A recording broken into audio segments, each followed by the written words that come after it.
Olá, pessoas! Aqui de Socada, focou aí? Hoje a gente vai ver um pouquinho sobre a radiofrequência corporal, tá? Não vai mudar muita coisa da radiofrequência facial, só realmente o formato de aplicação. Mas a teoria, a base é mais ou menos a mesma, é basicamente a mesma. O que é a radiofrequência? A radiofrequência ela é uma onda eletromagnética capaz de produzir calor, tá? Tá ruim aí, deixa eu tentar arrumar a iluminação. Ok. Essa onda eletromagnética, ela geralmente é compreendida entre 30 kHz até 300 MHz. A frequência que nós utilizamos dentro de um consultório de fisioterapia dermatofuncional vai de 0,5 até 1,5 MHz. A maioria dos aparelhos tem essa configuração. O calor da radiofrequência, por que ela é uma terapia bem segura, bem utilizada e bem aceita? Porque o calor da radiofrequência ele acaba sendo um calor mais profundo. Quando vocês passam o aparelhinho da radiofrequência, nós vamos fazer lá na aula prática, vocês vão observar que a pele de vocês vai começar a esquentar, mas que o calor que vai estar lá na epiderme, que a gente vai monitorar através desse termômetro, que é o mesmo termômetro que eles estão utilizando aí nos supermercados, em tudo que é lugar para ver a temperatura da galera por conta do corona, né? O calor do lado de fora, do lado externo do nosso corpo, ele vai ser menor do que o calor da parte de dentro do nosso corpo. Então, se eu tenho lá um tecido na minha epiderme cuja temperatura está entre 40 graus Celsius, eu vou entender, eu vou compreender que dentro do meu tecido, lá na minha tela subcutânea, lá na minha derme, eu vou entender que esse calor ele está provavelmente próximo dos 44, 45 graus Celsius. Então, se do lado de fora está 40, lá dentro vai estar entre 44 e 45. Por isso que ela é uma terapia segura, pode ser utilizada em todos os fototipos de pele. A gente tem que tomar bastante cuidado para não manter a cabeçote da radiofrequência durante a aplicação por muito tempo em um lugar só. Porque se eu começo a esquentar muito um lugar, eu começo a ter uma desnaturação do meu colágeno. O que é isso? Eu começo a modificar a estrutura do meu colágeno, e em vez de estar fazendo uma coisa boa, que eu queria que ela se remodelasse, eu vou estar destruindo o meu colágeno. Então, ela é uma terapia bem legal, ela é bem segura, mas a gente tem que tomar cuidado sim, como tudo na eletro, né? O que acontece? Quando passa pelos tecidos, a corrente gera uma ligeira fricção ou resistência dos tecidos com a passagem da radiofrequência, produzindo uma elevação térmica na temperatura tissular. Então, nós temos aqui antes, acompanhe aí na aula no PDF ou no slide. Nós temos aqui antes a minha epiderme, a minha derme e a minha tela subcutânea, certo? Aqui na minha epiderme a gente vai ver bastante fibra de colágeno e as fibras elásticas, né? O colágeno e a elastina. E aqui embaixo na minha tela subcutânea, observem que a divisão da tela subcutânea ela está completamente em relevos, certo?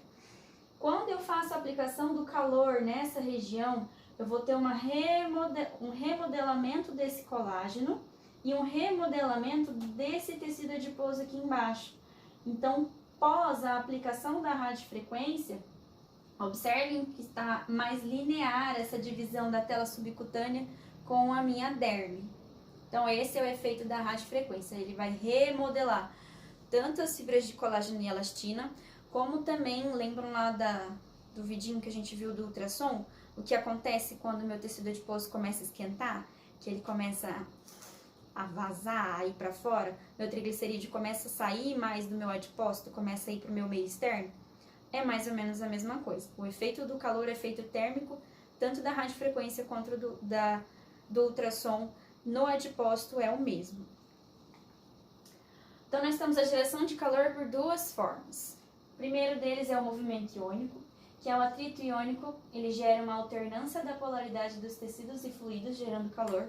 Então, o que era positivo vira negativo, o que era negativo vira positivo, e nessa troca dessas polaridades eu acabo gerando calor. Outra coisa que acontece é o movimento de rotação das moléculas dipolares. Imaginem que vocês estão numa festa, numa balada, e que está todo mundo com calor e é carnaval, tá todo mundo junto, coisa que a gente não pode fazer agora, né? Todo mundo pulando e rodando e se batendo. O que vocês vão sentir? Meu Deus, tô morrendo de calor. É mais ou menos a mesma coisa.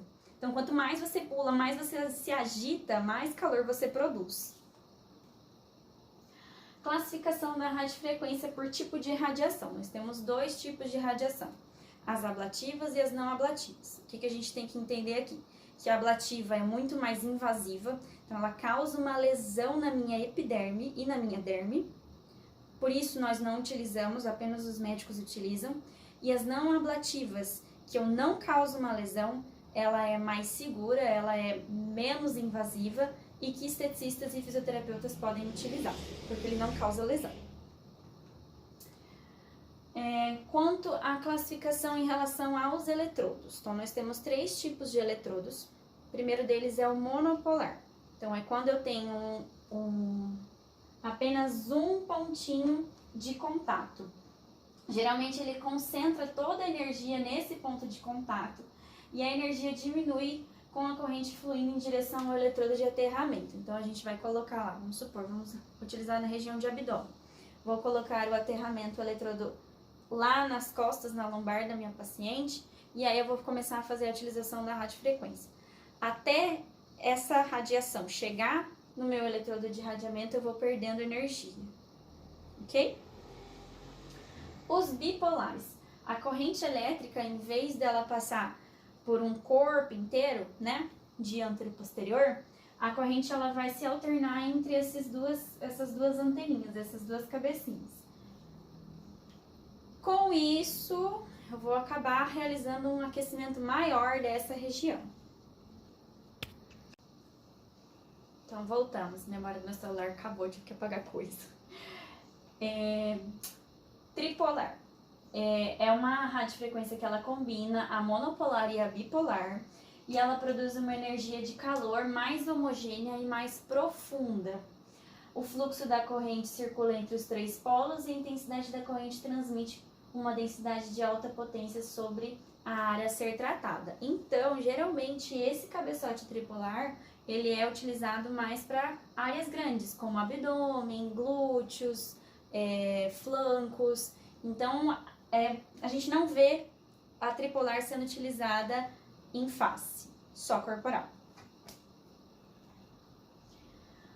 Aí nós temos a classificação em relação ao tipo de onda da radiofrequência. Deixa eu só ver se eu consigo arrumar mais essa luz. Aí. Nós temos a radiofrequência indutiva, que ela induz calor, que é a monopolar. Nós temos a radiofrequência, essa indutiva quase nem é mais utilizada, tá? Ela lembra bastante o aparelhinho de alta frequência, a gente não vê mais nas clínicas hoje em dia. Nós temos a radiofrequência capacitativa, que é a bipolar. E nós temos a radiofrequência resistiva, que o eletrodo ele é um ativo condutor metálico formando uma resistência e não um capacitador. Esse daqui é como se fosse um capacitador, lembram lá da física? Que ele vai gerar calor através desse eletrodozinho que vai ficar isolado. E aqui ele não é um capacitador, e sim um resistor. Quais são as indicações da radiofrequência? Alopécia, alguém sabe? Alopécia, né? Todo mundo sabe, que é quando perde tufos de cabelo em partes aleatórias do couro cabeludo. As olheiras para adiposidades, tratamento de estrias, flacidez, rugas, manchas e fibroses. As contraindicações: indivíduos com transtornos de sensibilidade, pacientes que têm próteses metálicas, marca-passos sobre glândulas que provoquem aumento de hormônios, como por exemplo tireoide, grávidas, focos infecciosos, uso de vasodilatadores ou anticoagulantes e hemofílicos. Recomendado, extremamente recomendado, na realidade não pode, quando eu falo recomendado é que não pode, realizar a aplicação da radiofrequência concomitante com outros aparelhos de eletro. Então vou colocar a radiofrequência junto com o TENS? Não, não vai. Junto com o ultrassom? Não, não vai. Eu posso utilizar um e depois, na mesma terapia ainda, ao final da terapia, utilizar outro? Depende do que você quiser, mas ao mesmo tempo, não.